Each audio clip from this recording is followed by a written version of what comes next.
que está acontecendo com o DEVA 11, que já chegou a custar na casa aí dos R$100 e hoje está na casa dos R$50. Muita gente está preocupada, está se perguntando o que está acontecendo, se ainda vale a pena, se é uma oportunidade ou se é uma cilada, né? Aí uma oportunidade para você vender, sair desse fundo. Então vou te explicar, a gente vai ler o relatório gerencial juntos e vamos entender tudo o que está acontecendo com o DEVA 11. Se esse conteúdo te ajudar, não se esquecem, galera, é muito importante você se inscrever aqui no nosso canal, curtir o vídeo, isso ajuda demais o nosso trabalho também, e compartilhar se você puder, beleza? Vem aqui comigo para a tela, pessoal, DEVA 11, olha só, aqui estamos com a cotação dele desde o começo do ano, tá? Então ele começou o ano aí na casa dos 80, 90 reais, né? Mas chegou num determinado momento aqui, no comecinho de março, ele começou ladeira abaixo, tá? E infelizmente a gente vai entender o que aconteceu. O DEVA 11, para quem não conhece, é um fundo de recebíveis, tá? Então ele é aí do setor de papel, né? Ele investe em CRIs e vários outros tipos de títulos, né, desse segmento. Ele tem uma liquidez muito boa, é um fundo aí que muita gente investe, tá? Então é um fundo que não tem problema com isso, tem um patrimônio muito bom. E pessoal, aqui apesar do rendimento dele, se você olhar o dividend yield tá muito bom, mas na verdade esse dividend yield, ele corresponde ao preço da cota agora, tá? Mas se a gente olhar aqui o PVP, por exemplo, ou a própria cotação, a gente vai ver que esse dividend yield acaba ficando distorcido a maior, beleza? E eu já vou te explicar exatamente por quê. Então, como a gente consegue ver aqui, o PVP está 0,54. O PVP normal, vamos dizer assim, para um fundo imobiliário, principalmente do segmento de papel, é próximo de 1, tá? Porque o valor patrimonial dele e o valor da cota no mercado tem que estar bem próximos, tá? Se não tiver próximo, está acontecendo alguma coisa, que é o caso aqui do DEVA 11. Pessoal, o patrimônio dele, antes que eu me esqueça, é um patrimônio muito bom também, tá? 1,4 bilhão, então um patrimônio muito grande, não tem que se preocupar com isso. Aqui, pessoal, vamos ver algumas coisas aqui antes da gente ir para o relatório. Como eu disse, esse dividend yield, se a gente olhar, ele vai estar distorcido. Justamente porque o dividend yield ele é calculado com base na cotação atual. Como a cotação caiu, o percentual de dividend yield sobe, tá? Então é assim que funciona. Então não adianta você vir aqui e olhar e falar, nossa, ele pagou 23% nos últimos 12 meses. De fato, ele pagou se você considerar a cotação atual. Mas quem comprou há 12 meses atrás não recebeu um retorno de 23,49%, beleza? Então é isso que eu quero que você entenda também para você ficar bastante atento. E pessoal, vamos agora direto para o relatório para a gente poder entender então o que está acontecendo com o fundo. Pessoal, não li o relatório, tá? Eu vou ler aqui junto com vocês, mas a gente vai passar aqui pelas partes principais, tá? Então a gente não vai ficar enrolando, lendo o relatório inteiro, até porque tem 21 páginas. Bom, como eu disse para vocês, ele pagou 70 centavos por cota, mas ele já chegou a pagar aí bem mais, né? 1,60, então mais que o dobro do que ele pagou agora. Então assim, realmente o fundo está passando por uma certa dificuldade, e a gente vai entender isso. Então, 70 centavos por cota. O restante aqui são informações assim que dividend yield anualizado. Isso aqui eu não considero muito, tá? Porque depende, varia muito. O fundo está passando aí por problemas, então não dá para a gente se embasar nisso aqui.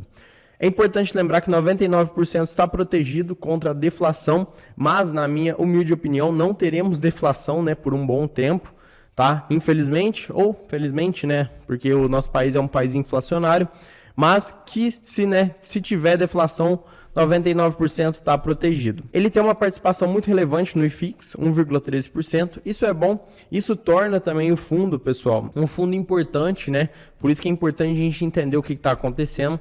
Ele tem 133 mil cotistas, uma base muito boa também. Vamos ver aqui um pouquinho dos comentários que a gestão fez. O DEVA 11 distribuiu 9,8 milhões em rendimentos, né? O que equivale aí a 0,70 centavos por cota, isento de imposto, dividend yield de 1,25%, considerando a cotação atual, tá? É importante sempre lembrar isso, mas é importante lembrar também que o dividendo caiu. O dividend yield anualizado 16,1%, né? Isso aqui não dá para saber porque vai depender muito aí de como vai ser os próximos 12 meses.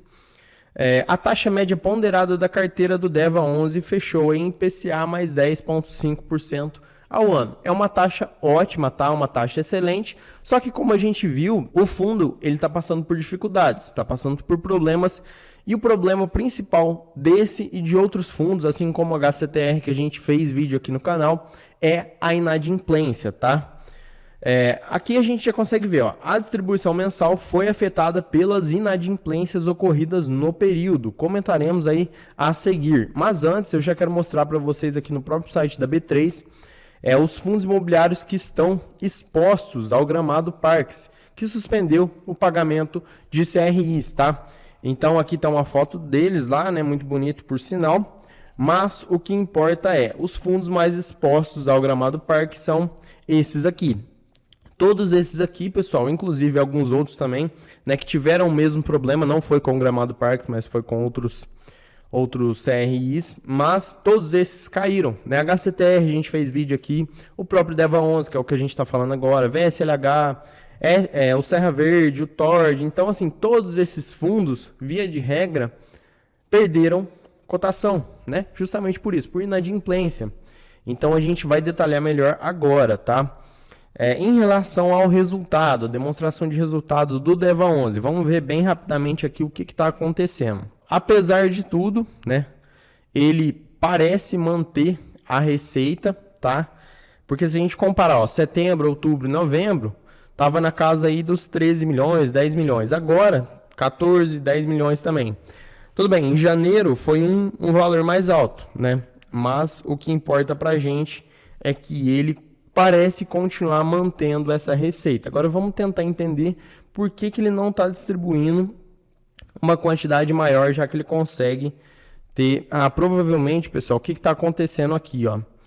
Ele fez provisionamentos, tá? Então, como o fundo já sabe que vai ter problemas, que está passando por problemas, ele vai segurar uma boa parte que ele puder, né, aí dos seus proventos mensais, para poder manter uma distribuição digna, vamos dizer assim, tá?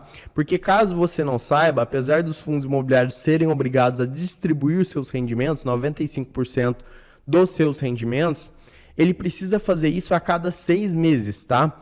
E o DEVA11, como eu falei, ele deve estar fazendo isso, né? Segura esses rendimentos e aí quando vai chegando aí próximo dos 6 meses que ele está obrigado a distribuir, ele faz uma distribuição um pouco maior. Mas é importante ver aqui que a própria receita do fundo aparentemente está ok, né? A gente tem que acompanhar aí os próximos meses. Mas o que a gente consegue ver aqui também? Que mesmo assim, né, a distribuição está caindo, ó, os rendimentos estão caindo. E como a gente viu aqui, né, olha só, em janeiro até que foi um rendimento ok, né, 1,10 por cota, mesmo sendo menor aí que os meses anteriores, mas foi um rendimento ok, mas continua numa tendência de queda, tá?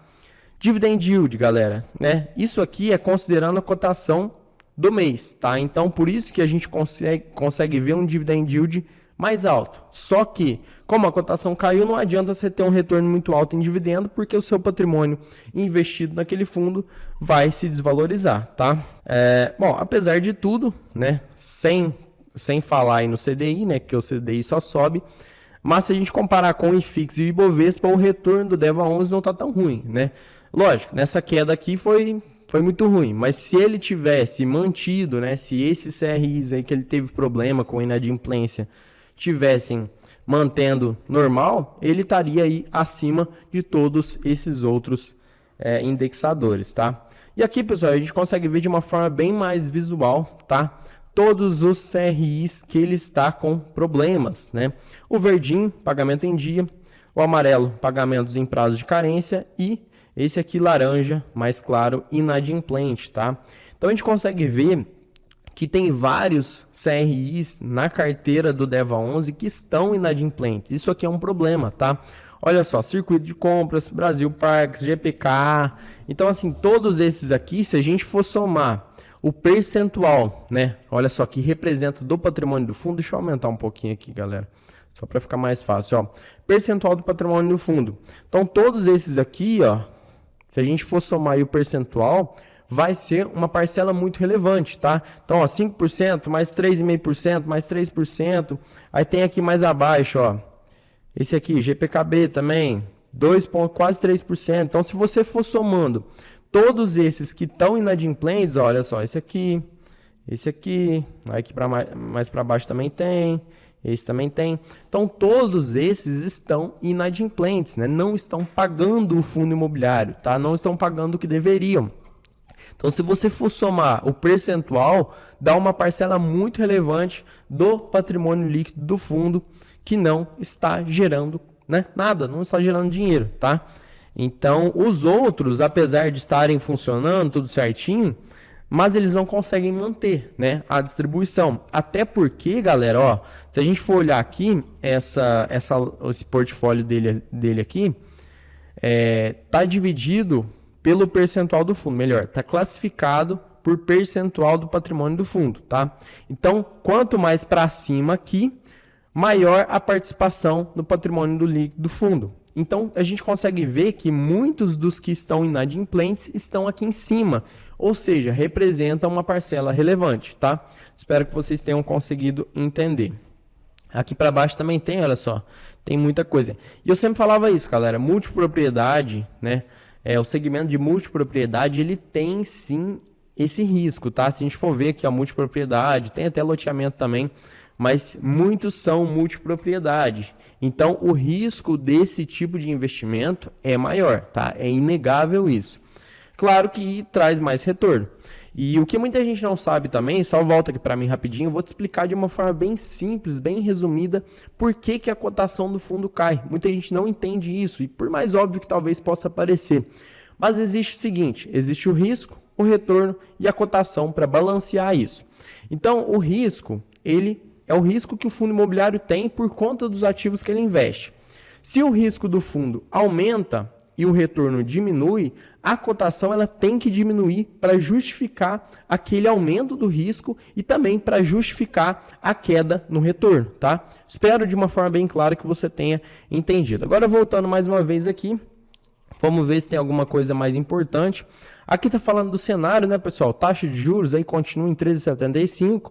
A expectativa agora é que ela comece a querer ali ter uma tendência de queda, né? Na minha opinião, vai cair sim, não sei quando, mas eu acho que a taxa Selic não vai ficar nessa casa aí de 13,75. E o restante, galera, é isso, né? Que vocês já sabem, cenário, é isso mesmo. Aqui tá falando os comentários, né, sobre os ativos que estão que não honraram aí os pagamentos, tá? Então estão inadimplentes até o presente momento, inclusive esse relatório aqui é o mais atualizado que a gente tem, então estão inadimplentes e infelizmente, galera, não há muito que o fundo possa fazer. Claro que eles vão tentar acionar na justiça e tudo mais, mas tem que ter paciência, tem que esperar. Então, na minha opinião, não falando só pelo DEVA11, tá? Tem vários fundos, como a gente viu aqui, olha só, HCTR, DEVA11, VSLH, enfim, todos esses fundos que estão passando por isso por conta desse motivo, tá? Na minha opinião. Eu acho que tudo vai se resolver, tá? Claro que pode ser que esses fundos sofram algum tipo de perda, né? Talvez não conseguir recuperar tudo, mas eu acho que tudo vai ser resolvido, tá? Porque tudo isso é feito através de contratos, né, galera? Documentos. Então, assim, esse negócio não pode ficar sem pagar. Se o CRI ele foi contratado daquela forma, com aquela taxa, a outra parte ela tem que arcar. Se não arcar, tem consequência, tá? Então, eu acho que tudo vai ser resolvido, né? Não só aí no caso do DEVA11, do próprio HCTR, do próprio TORD. Agora, não é uma recomendação, não sei quando isso vai acontecer e não sei se isso vai acontecer. Isso é uma opinião minha, é o que eu acho, beleza? E para finalizar esse vídeo, eu peço também a sua opinião, deixa aqui para mim nos comentários o que você acha, né, desses fundos imobiliários aí, do próprio DEVA11 que a gente acabou de falar aqui no vídeo. Será que isso é uma fase? Será que isso é um momento que vai passar? Ou lá na frente, né, vai tudo por água abaixo, é melhor vender agora, sair no prejuízo mesmo? Então deixa aqui para mim a sua opinião que eu quero saber, beleza? Vou ficando por aqui, um abraço e até o próximo vídeo.